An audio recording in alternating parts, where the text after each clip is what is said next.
Hey guys, it's Sebastian Jimenez here, and I decided I would take the time out today to make a really informative but really fun video at the same time.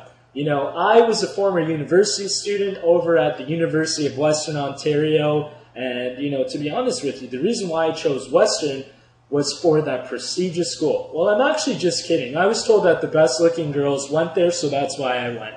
And most people thought I was a 4.0 student. Well, the reality is I was a 3.0 student, and I was never really fully engaged. I was always told, go to school, get a good job, and eventually I'll land some really great career that'll pay me, and I'll retire everyone I know and live that lavish lifestyle. Well, what I've come to find, and, some of the results I'll share with you tonight, a lot of that philosophy, it doesn't even apply to the world we live in today. So I want to take the time out today and play a game with you. And I want to ask you, what makes a dream job? If you could have any job on the planet, what are some of the characteristics that job or career would have? Most people list off, well, I wish I didn't have my boss, no commute, no alarm clock, I could actually wake up when I'm done sleeping, there's no employees to drive me crazy, enough of the politics, forget discrimination, no compromises, and of course, no education requirement. The list continues. Most people would talk about that they want to do something positive and rewarding. Of course, they want to represent a great product or service. They want to make unlimited income, have income coming in even when they're not working, enjoy the people they work with. And guys, let's be honest, how many times do we hear about people who constantly hate their coworkers or their boss? So you follow me so far? I think we're on to something. A lot of people would say they'd like time freedom. They wouldn't want to have to wake up early or work weekend shifts. People want something that they could grow into, advance into. Obviously, something that's fun, low risk, and tons of incentives. Well, all the jobs that I know of fall into 5 categories. They're either blue collar, white collar, sales, traditional business, or investing. Here we have blue-collar careers, and as Wikipedia refers to them, a blue-collar worker is a member of the working class who performs manual labor. My definition is someone who's fixing something, making something, cleaning something, building something, or servicing someone or something. In my life, when I first got started, I started a few blue-collar jobs, and for anyone who's ever engaged in this line of work, there's certainly satisfaction in a job well done. But here's the big question, guys. Can blue-collar work deliver on the perfect career list? The obvious answer is no. Sure, it can deliver on some of the attributes. It might have a great product and a low startup cost or any of the number of individual items on the list, but if you really look at it, blue-collar just can't get you where you want to be. So no, it's not the perfect career. What about white-collar careers? We're talking, a person who performs professional, managerial, or administrative work, in contrast with a blue-collar worker who requires manual labor. Typically, white-collar work is performed in an office or a cubicle. My definition is someone who does work other than manual labor or sales. Many people choose a white-collar career as is one of the most socially acceptable of the options available. It has been longly viewed as a safe and secure option. Recently, that has changed. The implied contract that if you're loyal to the company will be loyal to you is gone. I've also been a white-collar worker in my short career. In my experience, there are 2 types of people who do this type of work, achievers and hiders. Achievers are the people who want to perform at a high level. They are ambitious, motivated, and energetic. They are full of ideas and want to move up the corporate ladder, which are great attributes to have. But there is a downside for the achiever. The moment a person decides to be an achiever, they become a target. Their boss possibly sees them, as someone threatening to their job, so they hold them down or take shots at their reputation. So, to remain an achiever and survive in this hostile environment, a person must become good at one thing. And that has nothing to do with their productivity, and that's politics. They must learn how to navigate the political world by diminishing their enemies and strengthening their relationship with powerful people. So if you decide to work in the corporate environment and to be an achiever, you must also accept the fact that you must become a good politician also.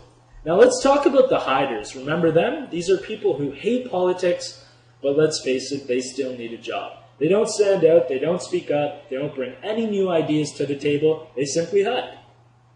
They do enough just to get by. And this is working for decades, but in the new economy, it's becoming much more difficult to hide, and people are running out of time. So back to the perfect career list that we talked about, can a white-collar job deliver on the list? Again, the answer is no. So that brings us to the famous career in sales, and some people choose to get away from being an employee and get involved in a sales career. This is certainly more adventurous because typically salespeople are paid on their productivity instead of by the hour. I've known thousands of salespeople, and one thing is, there's ups and downs just like anything. There's times where everything they touch turns to gold and makes some really good money, and then there's time where, things change. The company changes the compensation plan, their territory gets reduced, competitors show up, the list goes on and on and on. Maybe new technology comes in, makes them less valuable. These are just a few examples, guys. There's hundreds more reasons why the salesperson's world will get more complicated. And when that happens, the big lifestyle they've developed, it's not enough anymore. Yes, they have the stuff, but do they have the time to enjoy it? The other challenge for the sales careers, no matter how a person does, they still have to start back at ground zero the next day or the next week or the next month. It can be tiring to live under that kind of pressure. Sure, it can deliver on the bills and pay the bills and allow you to do some cool things, but is it the perfect career as we described earlier? I beg to differ. Next, we have the traditional business owner. Some people opt for the big dream, building their own business where they're the boss and can call all the shots. It's an exciting idea, but is it the reality for most people? You're going to have to use your life savings, take on new debt, and many times borrow money from family and friends. The next step is take on even more debt. We're talking forms of leases, personal guarantees, in just about every direction. Now, instead of focusing on what they are good at, let's say they were good at sales and decide to start their own business, they have to be all things to all people. They act as an attorney for legal matters, accountant for financial matters, collection agency for accounts receivable. They even get to take out the garbage. They're doing everything in the business. The struggle is real, folks. Instead of owning the business owns them. They're the first person to work and the last person to leave. And after everyone else, they get paid. You either succeed as a business owner or you fail. Some people either hit a point down the road where the business is very successful or they even fail to break even. Most people want to start their own traditional business, and sometimes they're not even worried about getting a return on their investment. They just want a return of their investment. It's pretty clear that the traditional business ownership can't provide the perfect career as we described it. Well, then that brings us to the last category of basically how to earn a living in our world today. And what do you need to do to become an investor? Money, right? If you don't have a lot of money, it's going to be very difficult to earn a living from the return on your investments, especially if you try to be conservative to reduce the risk of loss. But let's say you do. What's the next thing you need in order to be a successful investor? You need to have incredible knowledge and skill. I know more people than I could count who were skillful real estate investors over the years and have lost money. Would you like to invest in someone's traditional small business? Good luck. In most cases, you won't be an investor. You're going to be a philanthropist helping them out. How about the stock market? The Wolf of Wall Street? People do great there too, at least from time to time, but I know more people who've lost than have won, especially in the past decade. It's very difficult to have guaranteed returns when you're not in control. I know this guy who, for whatever reason, had approximately 170,000 shares of the stock market in a new company. It was publicly traded on the New York Stock Exchange and selling for about $44 a share, which meant that the value of his stock was around $7.5 million. Well, as you know, some things got out of control. Overnight, the stock went to $37 a share. And as the stock went down, the $7.5 million, well, of course, that was gone, all in less than 90 days. Now, the stock eventually came back, and the company was taken private for $65 a share, but of course, the individual was not there and got wiped out. Could he have been smarter? Of course. Did he make mistakes? Of course. But here's a lesson. If you're going to be an investor, you have to accept that things will be taken out of your control from time to time. So, back to our perfect career list. Can being an investor deliver on that list? I don't think so. We've talked about blue-collar work, white-collar work, sales, traditional business ownership, and investing. And none of them can deliver on the perfect career list we established in the beginning. So is a perfect career even possible? The answer is yes. The world as you know it has changed. For the people who don't recognize that, it's going to be worse over time. For the people who do and capitalize on this, it will be the best of times. In recent decades, the promise of being rewarded by the company for your loyalty and hard work has been exposed as a myth. People begin to realize the loyalty they were giving to their company, and it wasn't even being given in return. So a different process evolved. Step 1, go to school to learn how to be an employee. Step 2, find a company that will employ you. Step 3, switch companies for various political and economic reasons every 3 to 5 years. And step 4, well, you figured out you couldn't retire, so you got to keep working. As you guys can imagine, this is just an insane concept. You know, people are losing their pensions. People are having to work harder. I mean, it's just absurd. Unless you are extremely specialized, this will happen to you if it already hasn't. Count on it, and it will happen in every single profession worldwide. The evolution has begun. Why is this happening? 1, it's a better model for the company, you know, if they reduce expenses and, you know, fewer people, so they have to create fewer jobs, meaning they have to pay out less. Let me explain why the new economy needs fewer people. The exponential rise of technology has changed everything. Over 100 years ago, 90% of the population worked in agriculture. Today, because of dramatic, you know, technological advances, it's less than 1%. I could go on and on to basically virtually every single category in the world. Technology and efficiency are eliminating jobs every single day, and there's nothing we can do to stop it. In fact, it's only going to accelerate.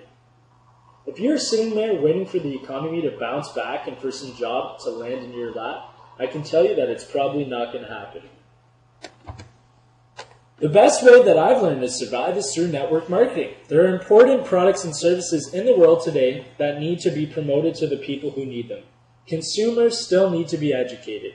Companies have choices. They can dive into the ever-fragmented world of advertising to get the word out. They can hire a large and expensive sales force to sell their products or services, or they can utilize network marketing to tell their story to the world. More and more companies will choose network marketing because it fits the new economy. They can provide all the corporate support and pay distributors on a purely performance basis to promote their products. It's extremely efficient because in the new economy, word-of-mouth advertising continues to work better than any form of promotion. The company can take just the same amount of money they would have spent on advertising and pay it to their distributors to spread the word. What that means for you as an entrepreneur is that you can receive all the benefits of traditional business ownership without the typical risk. If you're going to be paid for performance anyways, why live with a cap? The catch to network marketing? There's always a catch, right? Well, the catch is pretty simple. You must accept a temporary loss of social esteem from ignorant people. What did I just say? You must accept a temporary loss of social esteem from ignorant people.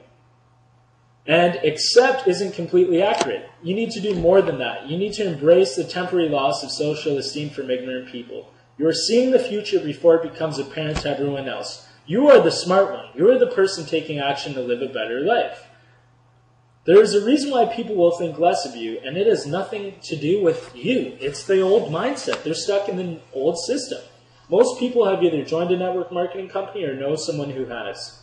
This is what goes through the mind of virtually every person who decides to get involved. I can think of 5 or 6 people who might do this too. My sister would be great. My friend loves this stuff. Okay, I'll join. In other words, they aren't even joining a profession. They're just hoping to get lucky, sign up a few people, and eventually become a millionaire overnight, right? Well, they haven't even started a real business. They just purchased a glorified lottery ticket. Imagine a lottery ticket with 6 scratch-off spots. Those spots represent each of the people the new person thinks will join.